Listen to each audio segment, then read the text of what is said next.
Welcome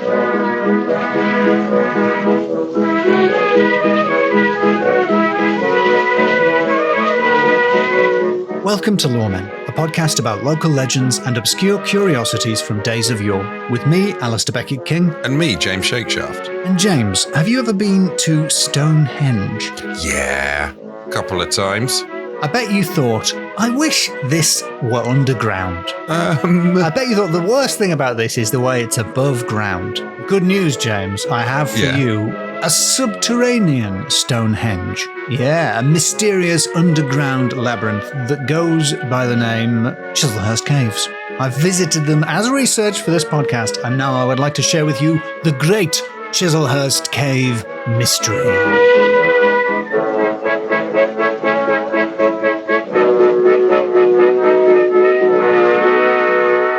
James Shakeshaft. Alasdair Beckett-King. Welcome to a subterranean labyrinth. You are going to need to watch your head. Okay. You're a tall fella. In fact, I think you might have visited the place I'm about to talk about in real life. It is Chislehurst Caves. Ah, in Bromley? In Bromley. I did look it up. I don't think I've been inside because it doesn't look familiar. But I've definitely been to the woods nearby because I used to live within 2 miles of these caves. Really? Well, the name Chislehurst, I think, means pebble wood. So you've been to the Pebblewood Wood, the Chislehurst Woods. I live within 2 miles as the crow flies and then digs. And you've never been to one of the most extraordinary man-made caves in the United Kingdom. James. Well, I've been to Cheddar Gorge. Yeah, but they're real, aren't they? I mean, no, this is real. I don't want to play down Chislehurst Caves this early in the podcast. Exist. Let's not get facts involved too soon. They're very exciting and mysterious. In fact, I mentioned Chislehurst Caves briefly an episode or a couple of episodes ago when I was telling you about dowsing and John Barkstead. Do you remember that? It could easily be an episode in the future. It could even be. It shouldn't be an episode in the future. That would be really bad for narrative. Are you going to release them in the wrong order? I'm going to bloomin' Quentin Tarantino. Oh, no. All right. Well, I have in the past or future, I mentioned Chislehurst Caves because Major Pogson was dowsing there. Yeah, the son of the guy that invented Pogs. And now I want to dive in properly to the Great Chislehurst Cave Mystery. Ooh, this sounds great. That is what the Illustrated London News called it on the 28th of September, 1907. And in fact, I've sent you a little image of you have the Illustrated London News so you can see. It's a pretty cool illustration, isn't it? Oh, it's got a map on it. It's got a map. It's got a hole. It's got finds. It's got pottery. It's got bone. It's got flints. It's got napped flints.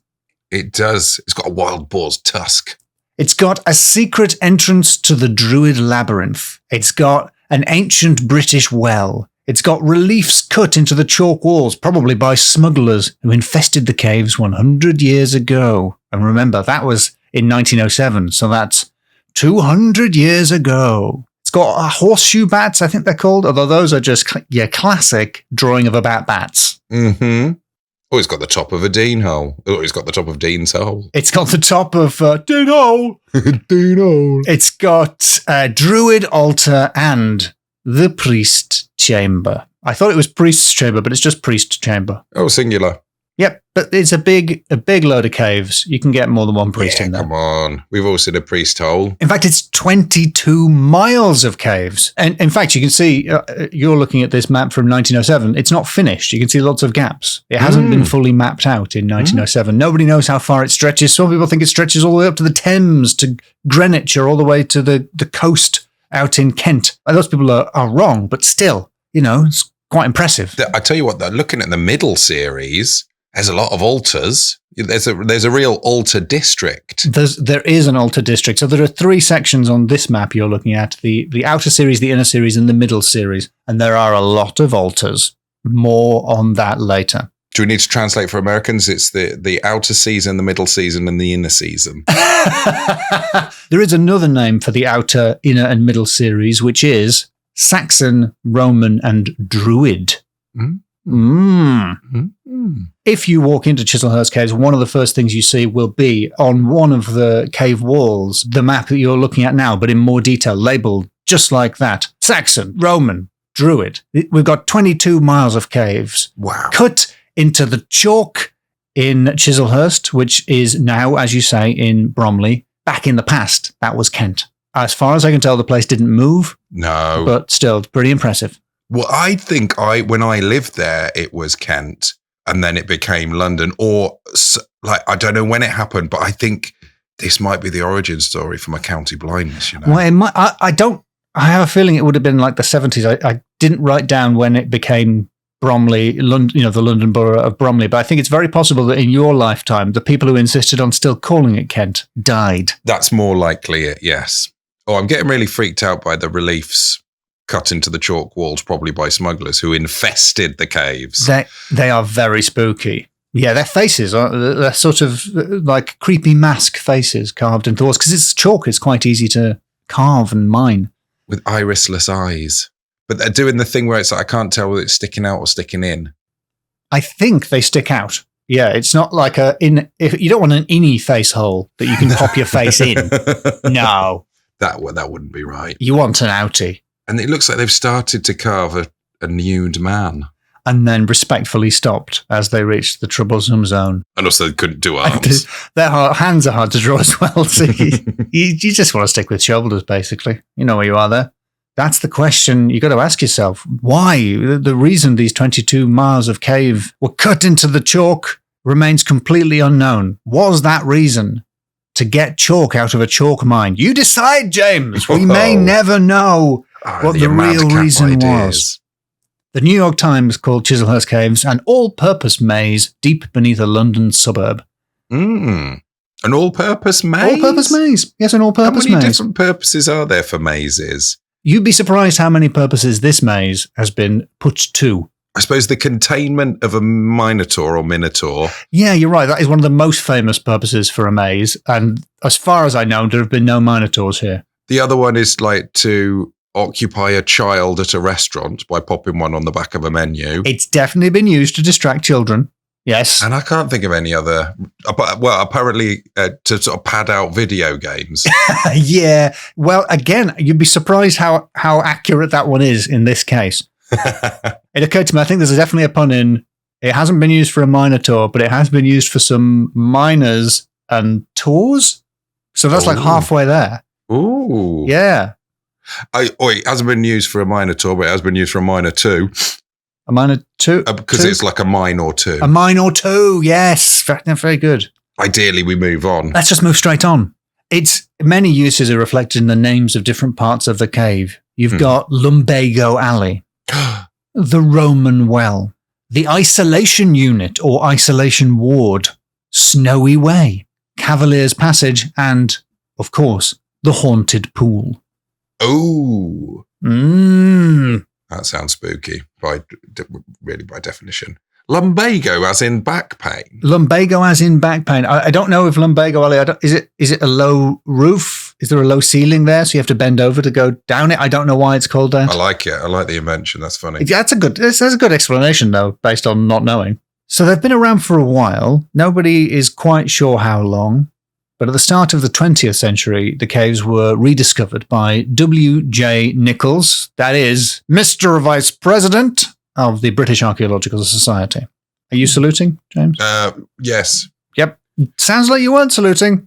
I know. No, I was thinking about it. This is Mr. Vice President we're talking about here. Mr. President.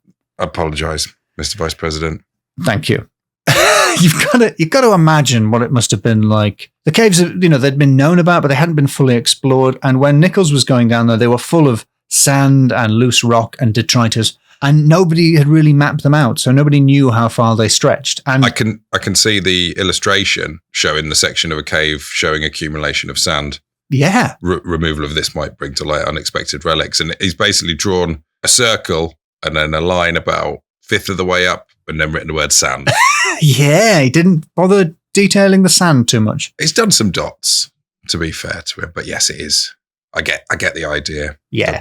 What was his name? W.J. Nichols. I don't know if he drew these drawings. Ah, okay, fair enough. but it is around about that time. He describes clambering over huge masses of chalk in semi-darkness, describing it as being decidedly dangerous. And there was the further risk of losing the right track amid the tortuous windings of the place. But the more he explored, the more excited he got. He said, "There is an air of profound mystery pervading the place. 100 indications suggest that it was a subterranean Stonehenge, and one is struck with a sense of wonder and even of awe as the dim lamplight reveals the extraordinary works which surround us." So it must have felt pretty extraordinary and magical if you were the first person in who knows how long to be, heaving away big lumps of chalk and finding new tunnels behind them. The Woman's Encyclopedia of Myths and Secrets of 1983 connects the caves with Merlin the Wizard's own hidey hole. Sorry, the what? I assume it's on all our bedside tables. The Woman's Encyclopedia of Myths and Secrets. 1983. Is it like a pink encyclopedia or something? Why is it? It's not it's an encyclopedia for her. It's I don't know why there is a girl's encyclopedia of myths and secrets. The reason I found this is that people talk about it being connected with Merlin, and this was the first source I could find that connects it with Merlin. Well, perhaps it's like a tie-in to like some sort of spin-off of the Lady magazine. It could be. Barbara G. Walker, the author, says Merlin's secret cave was located either in the Breton fairy wood of Brocéliande or in the British druidic shrine of Mount Ambrosius. Some said this was Chislehurst, a chalk cliff honeycombed with caves long occupied by a college of druidesses. Oh, is that the collective term of druidesses? Did not know that. That's going on the list. And if there was a dean, you'd have the dean be called Dean Hole, like your character Dean Hole from the previous / future episode. I'm Dean Hole. Dean Hole. Yeah, he's cleaned himself up and now he's the dean of a college of druidesses. You druidesses. And for the last time, Dean, no hanky-panky. Bad news for you, James. Bad news up front. That isn't true. Loads of hanky-panky? No. Obviously, a college of druidesses would have loads of hanky-panky. That's not what I'm denying. I'm denying that the Merlin thing is true. So Barbara G. Walker has, I think in good faith, essentially misread the thing she's quoting. When I followed up the footnote, it's not Merlin's hidey hole. Oh. The footnote is saying basically that Mount Ambrosius might be full of caves, like Chislehurst, but it's not saying Chislehurst is the place where Mount Ambrosius is. I see. It's just saying an example of caves. Right. So she's just misread that, unfortunately, and it probably hasn't got any connection to Merlin. But those altars are still there, those druid altars. We've still got those in the bank, haven't we? Oh, yeah, I should hope so. I can see 1, 2, 3, 4, 5, 6 alone on this there's map. something you might notice about those altars, which is that they're sort of all at the end of little tunnels. Yes, all on the same side. I'm now looking at a pamphlet that I picked up when I was visiting Chislehurst Caves, and Dr. Eric Inman wrote A Short History of Chislehurst Caves, which is a handy pamphlet that covers their discovery or rediscovery, I should say, by William Nichols. And the problem with the altars is that Nichols was obviously big enthusiast, and he's Mr.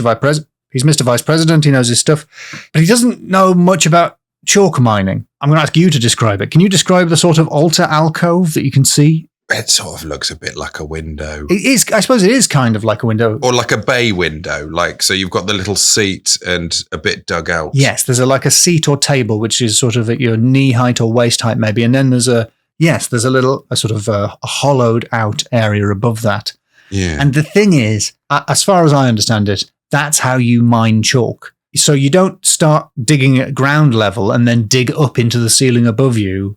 You cut in and create a little plateau, a little table, and then you stand on that and mine away the ceiling. And then when you've finished, you mine away what's underneath you, and then you do that again. Yeah, you wouldn't want to be digging below your knees. Well, yes, exactly. And you don't want Otherwise, you're going to take a quick trip to Lombardo Alley. Exactly, and you don't want big lumps of chalk coming down on your head. So that's perhaps one of the reasons why all of these altars are at the end of little tunnels that have just started, because that's how you dig a tunnel, I think, if you're a chalk miner. So that's kind of a shame. So the names sort of Saxon and druid and Roman were applied to the different areas by Nichols, and he was convinced that loads of finds were going to come out of the debris as the caves were mapped, as they were explored. And unfortunately, it just isn't that much stuff there. It's kind of like they were chalk mines. Oh. And there just isn't that much cool stuff. The channels for blood to run down and the Roman well haven't really produced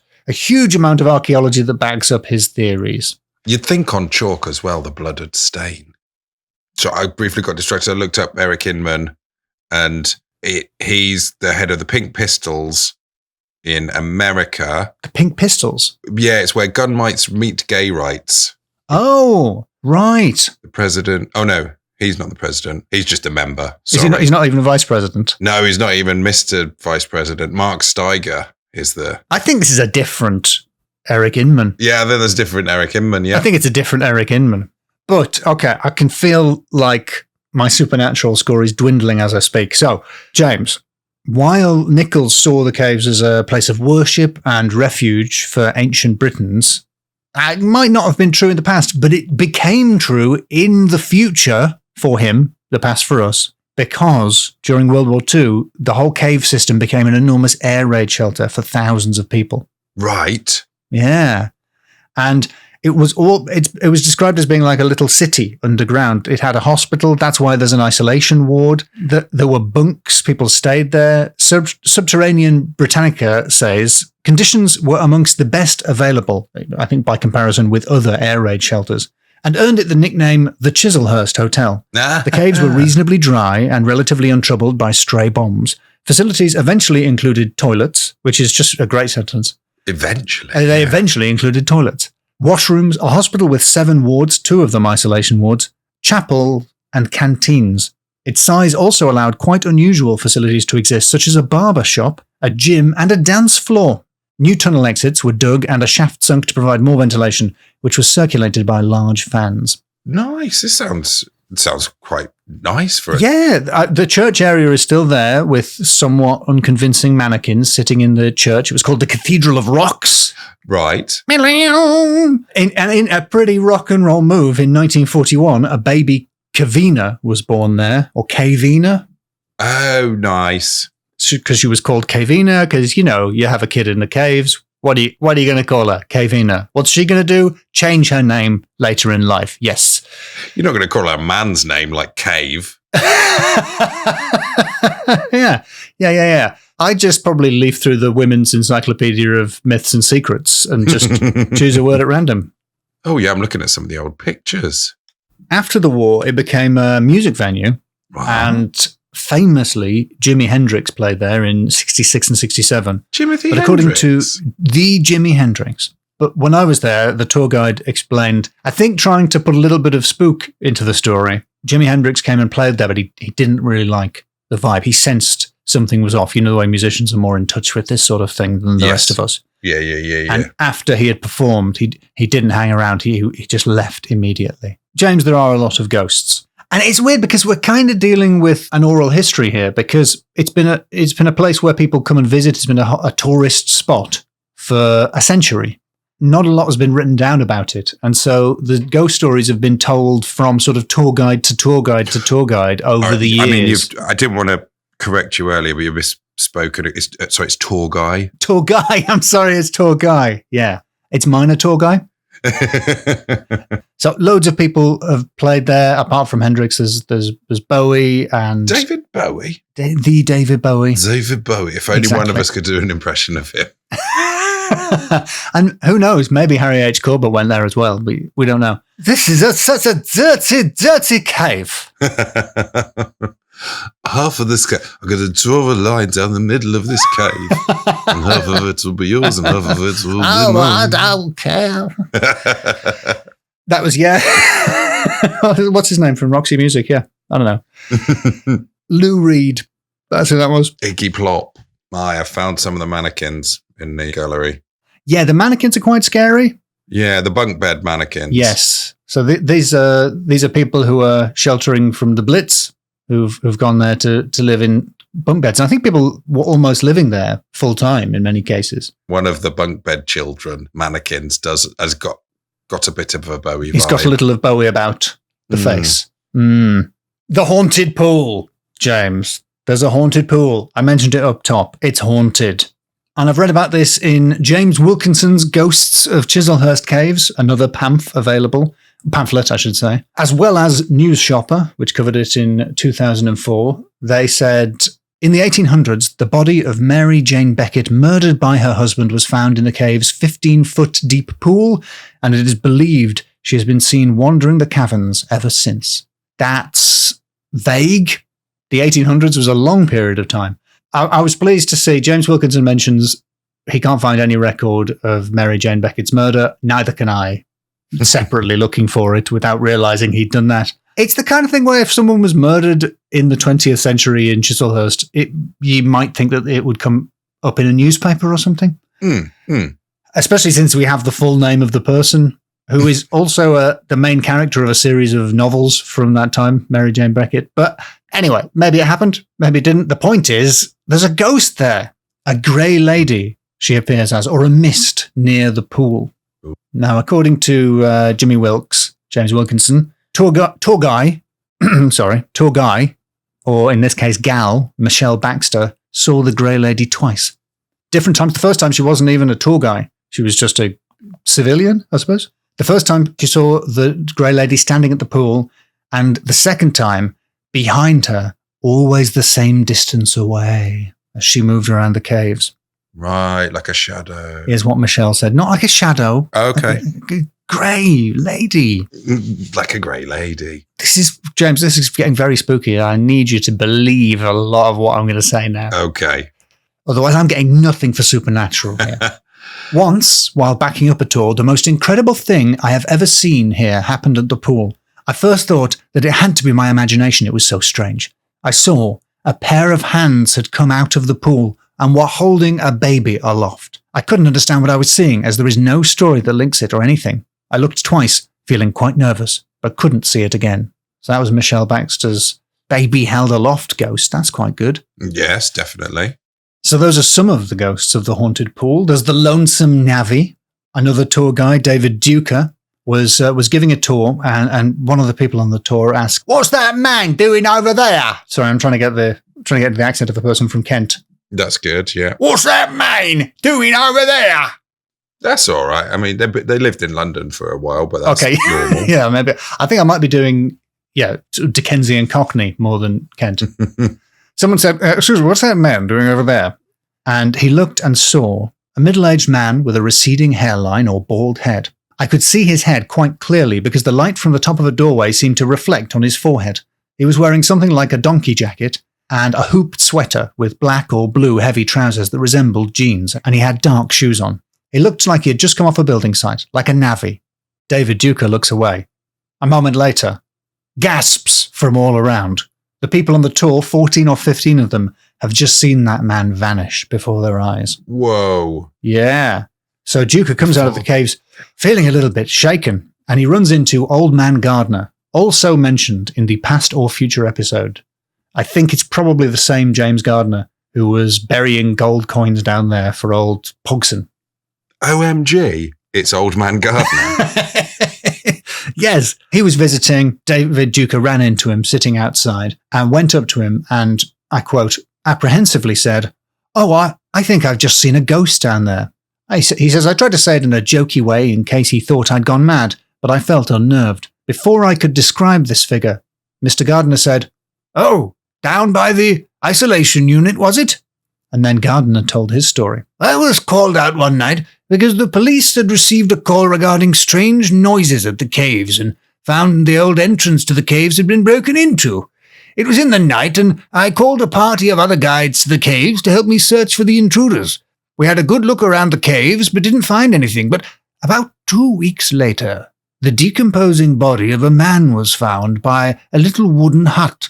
He had no matches or a torch, and I guess he died of fright because he looked that way when they found him. He was as stiff as a plank." That's kind of standard for corpses, though, isn't it, being stiff? No offense. I was making my own assumptions when you were saying he was found by. I was anticipating that to be whoever found him, but when he was found by a little wooden hut, briefly became confused.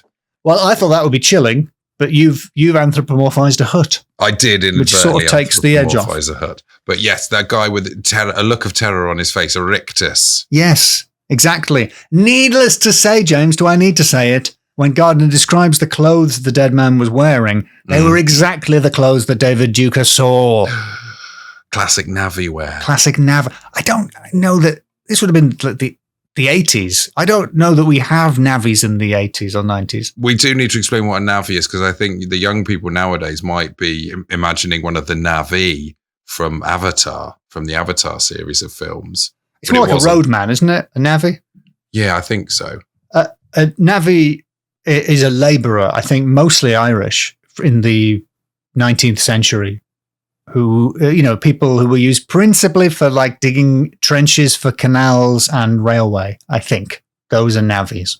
There's also the story of the penitent priest. The penitent priest, which takes place around 1958 and is essentially the same story, but with a priest instead of a navvy. A priest got into the caves hoping to do some kind of penance. We don't know what the priest had done wrong, but knowing priests... Breaking and entering. Yeah, he was really compounding whatever sin he had committed. It gets worse, stripped off all his clothes and walked the caves by night, presumably as a sort of self-flagellation. But he flagellated a bit too hard and died, and was found with his fingers all scratched and bloodied as if he'd been trying to get out. However, that's clearly the same story, but with a different job. There's the Cavalier. As seen in Cavalier's Passage. Hey, hello. My favourite thing about this from James Wilkinson's Ghosts of Chislehurst Caves is that it's basically an oral history. It's mostly interviews with tour guys. And I can't remember the name of the tour guide, but they describe it as being a Cavalier, from Cavalier and Roundhead times. It's like, yeah. You could have said English Civil War or for the century, but yeah, Cavalier from Cavalier times. And one tour guy saw that Cavalier in Cavalier's Passage. I think perhaps the name and the ghost are the other way around. Maybe it's called that because of the ghost. There's a German Shepherd with a cat's face. So, moving on. Whoa. Yeah, no, just leave that. I'm just going to throw that in there. There's a German Shepherd with the face of a cat. A Neko man can. Yes, yeah. Is that actual Japanese you did there? Neko means cat, and I think in Jin Man Ken, the Jin was the person, wasn't it? It looks like people do see animals down there quite a lot, even though animals are not allowed. And then sometimes the dog looks around, meow. Oh! Meow me alone. Ungodly face of a cat upon a dog's body. Or some people think it's one of your classic alien big cats. And if that wasn't scary enough, James, let me tell you about The Challenge. From the New York Times in 2016. For decades after the war, the management offered a prize of £5 for anyone brave enough to spend the night in the tunnels. Only one person ever won it, a police officer named Tony Bayfield in 1958. The offer was discontinued in 1985 for safety reasons after one hopeful dislocated his shoulder in the total darkness. Nasty. Now, James, I can't tell you how much that plays down what actually happened. Oh, really? Yeah, I read that and thought, that doesn't sound particularly spooky. But then I picked up Jimmy Wilkes' book and heard about it from David Duca and Chris, the men involved, and it is quite a tale. Oh, yeah, go on. Are you ready for it? I am. First of all, let me tell you about Tony Bayfield, who stayed the night in 1958. He was a police officer. Even he found spending a night in the cave very difficult. Even the toughest guy to have ever visited the caves found it a challenge. He set up a ring of candles around him, and he spent the entire night carving a horse into the wall. It's now called Bayfield's horse, or the policeman's horse. People refer to it. He focused on carving that horse, and he didn't look away from it, and he didn't look behind him. Duca says he kept looking at the wall for fear of what he might see standing behind him. So he made it out, but he made it out shaken. A changed man with a fiver. With £5, which in 1958 was still pretty rubbish, really, for meeting a ghost.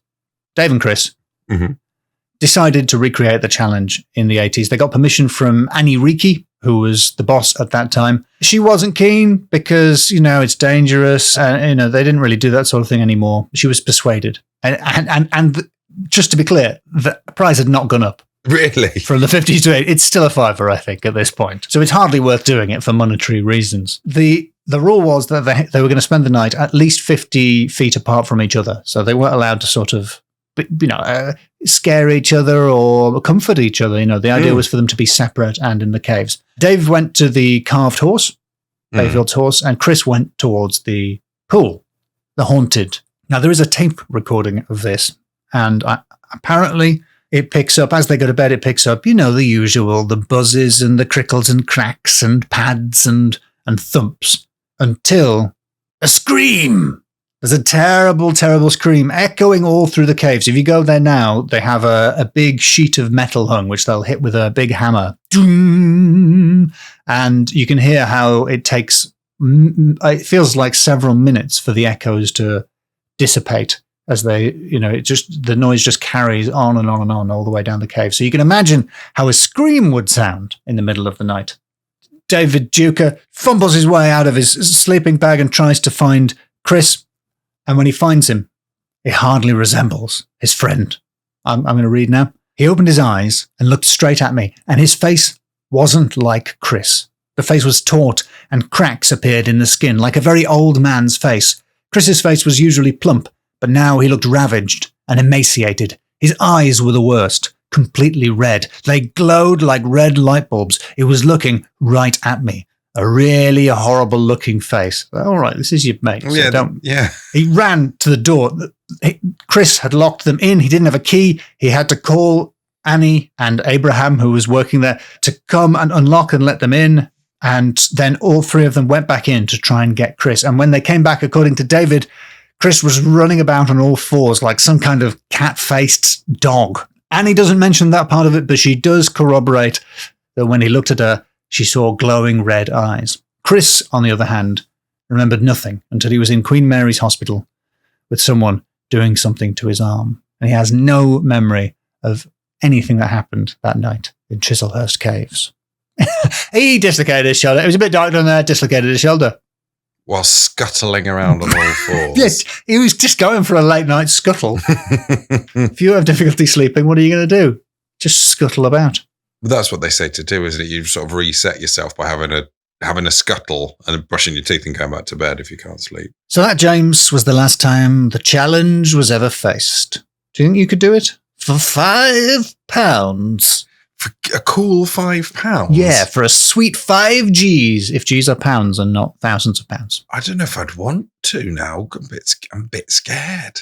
And I've been looking at the gallery and it looks very scary. It is very scary and atmospheric. And it's well worth visiting if you're in the Kent/London borough of Bromley area. And since you're talking about how scary it looks and you're actually looking at pictures of it, I'm going to come straight in on the scores with Supernatural. Okay. If you go to slide 24 in the gallery, you've got some sort of nurse giving out some medicine to children, one of whom looks like a ruddy Jimmy Carr. Because he's pink-faced, you're not angry at Jimmy Carr here. Is it that the mannequin looks like Jimmy Carr, or does Jimmy Carr look like a mannequin? It's the one after the Bowie one, the Bowie by the bunk bed. Oh, yeah, straight in on David Bowie there. Yep, there he is, young David Bowie. Yeah, I can see ruddy Jimmy Carr. And then if you look in the doorway, there's just a floating girl. Yes, a levitating child, and a small Maxine Peake as well. Yes, that's who it is, yes. Then the next one is, I think, a plague victim. Oh, is that a plague victim? I think so, because there's rats and chains, and I don't think that, and I think possibly orc ears. I'm not sure that is historically accurate. And then I think there's a church. That's the church of the cathedral of rock. Meow. Meow. The guy on the right is the guy from Back to the Future 2 that gives Marty McFly the idea to go back in time. Put some money on the cubbies. And a small child dressed like an art student from an American sitcom in the 90s with a little red beret. Yes. Is it Clarissa? Yep. Yes, she looks like she's about to explain it all. Or maybe Blossom with the hats. I think we're thinking of Blossom, aren't we? You're listening to two guys describing pictures you can't see. Yeah. So, this is Chislehurst-caves.co.uk, the gallery, if you want to look along and get a vibe of the place. It's really scary. It's really scary. Definitely spooky. that man that became the dog thing, scuttling around, that's spooky. The baby in the hands, the shadow or ghost, yeah. It's pretty scary, I'd say. I'd give it a solid 3. What? The guy becomes a red-eyed demon. That is really scary. That's actually. really scary. And Jimi Hendrix didn't like Jimi Hendrix, yeah, explain that. Jimi Hendrix didn't want to hang around afterwards, just have a beer. I thought this was supposed to be music. So this was supposed to be rock and roll. It's supposed to be cool. Is it really a 3? Okay, it's a 3. I'm not gonna budge, despite these terrifying mannequins. Okay, then names. Yeah, there's some good ones. We got OMG. It's Old Man Gifford. Was it Gifford? Gardner. It's Old Man Gardner. Lumbago Alley. The Isolation Unit. The Haunted Pool. Snowy Way. Mr. Vice President. I think the Isolation Unit was my nickname at age 13. Were you a unit in those days? A lonely unit? Check out the size of that loser, people would say. Quietly. Check out the size of that loser. Yeah, there was a lot of good ones. Chislehurst Caves just sounds good. I mean, we had references at least to Mount Ambrosius and Brocéliande, the Breton fairy wood. I bet they would. I think it's also a 3 though. What? The Chislehurst Hotel, classic mid-century self-deprecation or self-mockery. The Chislehurst Hotel. The Women's Encyclopedia of Myths and Secrets. And Brian Dowling. And of course, Brian Dowling. Okay, that's pushing up to a 4. I'd forgotten some of those names there. Yes. All right, I'll accept the 4. My next category is minor mystery. Oh. So brace yourselves. I'm doing a bit of wordplay here. On minor, meaning small, but also minor in the sense of someone who mines. I'm miming it. I'm being a mimer. Jemima. To Jemima. Minor mystery is my category, James. Because, okay, I admit Nichols, Mr. Vice President Nichols, sets up quite a lot that doesn't really pay off with Chislehurst Caves. But you got to see it from his point of view. No one had been down there. It was really dark. It was the early 20th century. Nobody really knew anything about anything in those days. There could have been dragons down there. Easily. There could have been 10 dragons. Yeah, okay. It was probably a chalk mine, and that's it. But still mysterious. It is a minor mystery. Some of the things. It probably has been a chalk mine for a pretty long time as well. Yeah. Might not go back. We don't know how far it goes back. It's not mentioned before. Excuse me, I'm just looking up Dr. Eric Inman's book again. It's first recorded in a Saxon charter between 1250 and 1274, so that's not that old. That's pretty old, though. It's pretty old. It's not, Romans and Druids old. No, it's not quite Druid times. But it is definitely a miner's mystery. And the miners probably would have experienced some mysterious things happening there. So I would say it's a good 4. Oh, thank you very much. And my final category, James, those red eyes. Because I have a feeling you didn't think it was that supernatural, but I do think I freaked you out a bit with the eyes. So I'm trying to score just on those. Like 2 light bulbs they were. Bing, bing, bing. Probably all lens flaring when he looks towards camera. Or a bit like one of the versions of Blade Runner, the one that really tells you that Deckard's a replicant. Is there a version where his eyes go... Meow? His eyes just like reflect like a cat's, like all the replicants do. Yeah, and I haven't seen that. I don't think this is supposed to be a mystery anymore.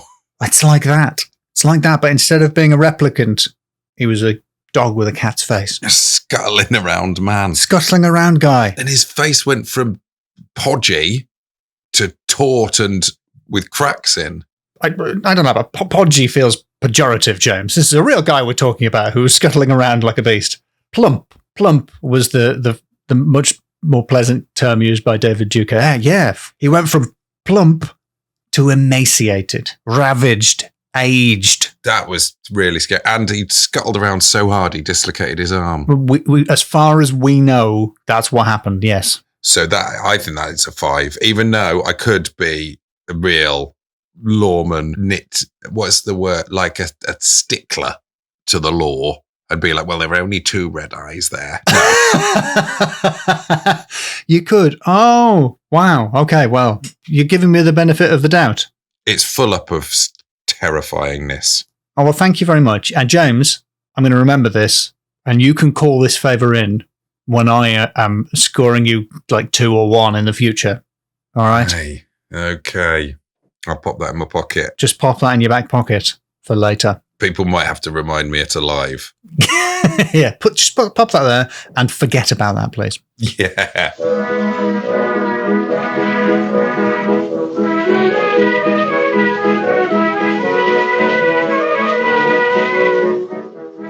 So it may not have been a great Chislehurst Cave Mystery, but it was a mystery. That was wonderful. Thank you very much, Alasdair. And if people want to hear bonus content, perhaps some extra stuff from this episode and other episodes, where could they go?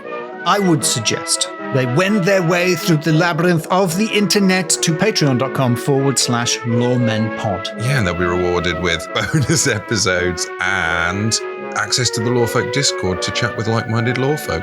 And people could come see us live on the 11th of October 2024. See the link in the show notes. And thank you very much for listening. Well, thank you, James.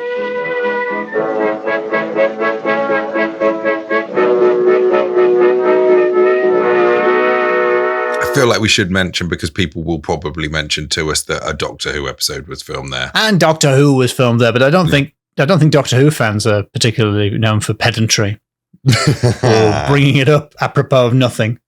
So, yeah, Doctor Who was filmed there. A Doctor Who was filmed there. One of the Doctors Who's, and Doctor Who went there, and his name is Doctor Who.